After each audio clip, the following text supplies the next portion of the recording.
This is the Metal Queens podcast. I'm Steve Richards. Welcome to another episode. On this episode, we're riding into the storm with Irian Darkwood, a powerhouse metal vocalist out of Halifax, Nova Scotia.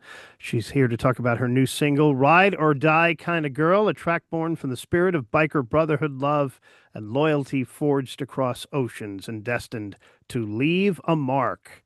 Welcome, Irian, to the Metal Queens podcast. Hey, how are you? I'm good. I'm good. How are you? I'm pretty good, actually. I know you've been busy working in the studio on more singles, which are still to come. For those of you meeting, and for those here meeting you for the first time, how would you describe your sound and energy as a metal artist? Hmm. Well, I mean, right now I guess I'm leaning more towards, I don't know, for any familiar reference, more like a Joan Jett kind of feel, the classic rock and roll kind of, metal kind of thing. I mean, I have roots in country and things like that. So it's a mix of kind of everything. It's hard to describe exactly what it is. What sparked your journey into rock and metal? Was there a moment, a person, a band? I'm guessing Joan Jett, an artist being one, that lit the fire for you? I love Joan Jett, but if I'm to be 100% honest, Lizzie Hale from Mm. Hailstorm. Oh, yeah, that's an idol. She's an idol. I love her, and I saw her for the first time live, here in Halifax actually, and she was opening up for 3 Days Grace, and she wasn't actually a really no name at the time, and when I was floored. I was like, this one's going to be big. Oh And yeah. well, here she is. Yeah. We were, so, yeah.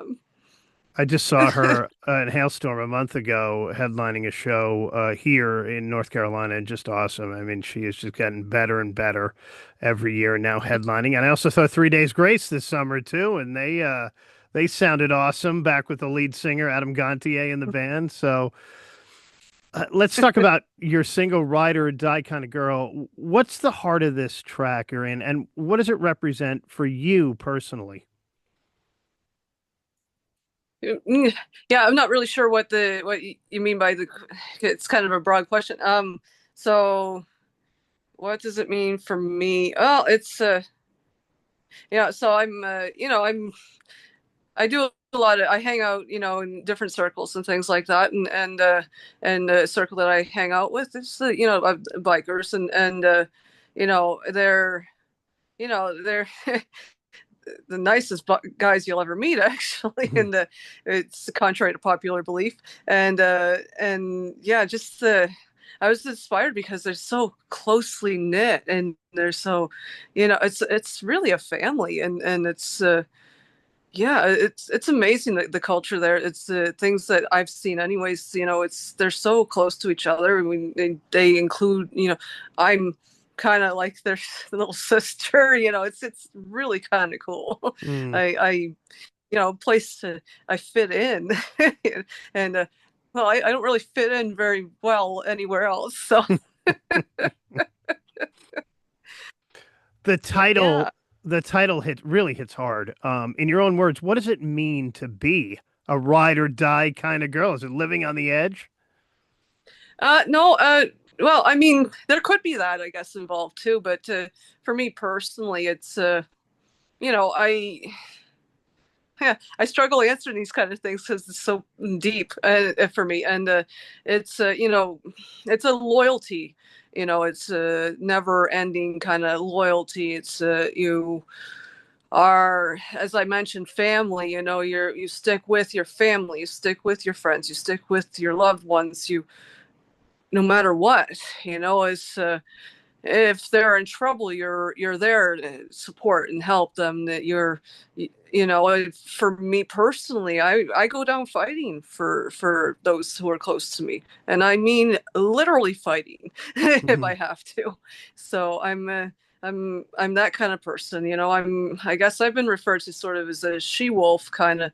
If you get the reference, the wolves, they defend their pack, and the female wolf is really, I get like that around the people I care about. So that's kind of how I feel about the ride or die, and it's romanticized a lot with things like Sons of Anarchy. There's a lot of Hollywood influence on that, but the core of that is still the loyalty, and you literally ride and die, ride die, it's kind of what it is. It's you stick with them thick or thin, absolutely, no matter what. So Aaron, this track was recorded between Halifax and Stockholm too. That's a unique setup. How did mhm. that cross-continental collab come about? I used to run a musicians group online on Facebook, and it had oh, 55,000 members in it, and so worldwide. Facebook is international, and I didn't check who it was, but they were looking for a lead singer for the band, and I was like, oh yeah, sure, let's that sounds fun, and they're in Sweden, of course, way over there, and Yeah. and that didn't deter me either at first, and I was like, well, there's technology is great, we can do a lot of things online, and but I chickened out because I saw them on YouTube. I felt they were really good and maybe a little better than me, so I got a little shy. But we still continued to talk, and they had connections over there, and so I got hooked up with the company I'm hooked up with, and they offered me my contract, and I guess the rest, as they say, is history. Was it challenging or empowering as part of the creative process to record the vocals on your home turf and then the instrumental work was happening in another place overseas? Yeah. So if you are like me, then I hate technology. I it took me well over 2 hours to learn this program, and apparently a monkey can do this program. Well, I mean, my my manager walked me through it, every single line of everything over and over until I got, thank goodness they're patient. Mm. And a few choice words later, here we are. Now I can record now. So that was challenging. But in general, the people that I work with, they're cool people, and so they're, yeah, they don't put a whole lot of pressure on me. There's the typical stuff, for the music industry stuff, but for me, they just, I'm me, and they let me be me, and that's really cool and important. And so it's really not too stressful after that initial little thing. Did they come to Canada to finish off the track? They've been here a few times, yeah, and we filmed actually a couple of our previous videos here as well. Actually, Ride or Die, there's a lot that was filmed down here on the Halifax waterfront. So there's, we actually have a bunch of bikers here that I know, and I hang around, and so their bikes were there, and so it was really cool to kind of be there, have the music there, as it have, the whole setting was really cool. So and the skies were moody that day, so it worked out really well for us. Hmm. You've described this song as a beacon of hope in a genre where darkness often really reigns. How important is it for you to be that voice of resilience? I yeah, I really I want to show people that that being strong is important, that it's not something I see very often anymore. It's Yeah. I'm not saying we're generally wimpy people or anything anymore. Maybe I am. I don't know what I'm saying, but but I yeah, I mean, if you have troubles and stuff, keep going, and that's kind of the message I want to bring to people is to don't give up, just don't roll over. I've had a lot in my past, and I'm still here, and despite trials Mm. from who knows who. So, I'm still here. I'm too stubborn to go away. So it's that's kind of the message I want to put out there. Is problems come and face them. They're not going to go away. So just face them and work through them, and they're not always as bad as they seem. So. Irian, if listeners walk away from this track with one feeling or message, what do you hope that is? From this particular song, I mean, the loyalty is a big message in this one. It's be true to your friends and family and loved ones. Stand by them no matter what. To just face all problems together. I have your back, you have my back. That's how this works for me. So that's kind of the message that I have for that and for this song, and to, again, stare down the trouble, and you'll get through it.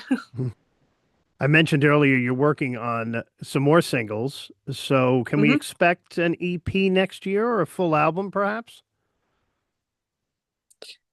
Yeah, I mean that's an idea. I'm not really sure where we're headed with it right now. I know that we are accumulating songs, so hopefully we can do something like that. And that would be really cool, and just kind of get it all out there. Any artists or bands? I think I know two of them. You mentioned them already. You dream of collaborating with? Oh, I would love to collaborate with Lizzie Hale, as you probably already guessed. Yeah. Um, I would love that. Love it, love it, love it. And Joan Jett would be cool too, of course. But she's classic '80s, '90s, and but really, I would love Lizzie. Like, I think she and we have a lot in common. I think, and I think we would like really get along well. And she's hardcore too, and I can be hardcore like that too. I mean, she is a bit more talented in the scream department than I am, but we can work that out. I love Irian, it though. Irian, what's the music scene and rock and metal scene like in Halifax? Um, Around here, I find that there's a lot more focus on country music and folk music, things like that. But where there is the rock and metal here, they're loyal. They're hardcore here. It's a pretty lively scene, actually. It's if you know where to look for it. So Yeah. we're kind of our own little club. Any upcoming shows later this year or next year for you, even local there? None that I've have planned so far, but I'm always willing to take it up if it's offered. So All right, she's Irian Darkwood. She's got the new single out now, Ride or Die Kind of Girl, and more singles to come. So follow Irian on social media, and check out Ride or Die Kind of Girl, and again follow her on socials for updates on more singles to come. And keep supporting the incredible women redefining heavy music like Irian in Halifax. all Thanks for joining me on the Metal Queens podcast. right, thanks for having me. And thank you for watching. Like it, share it, subscribe to it, write a review. I'm Steve Richards. I'll talk to you next time on the Metal Queens podcast.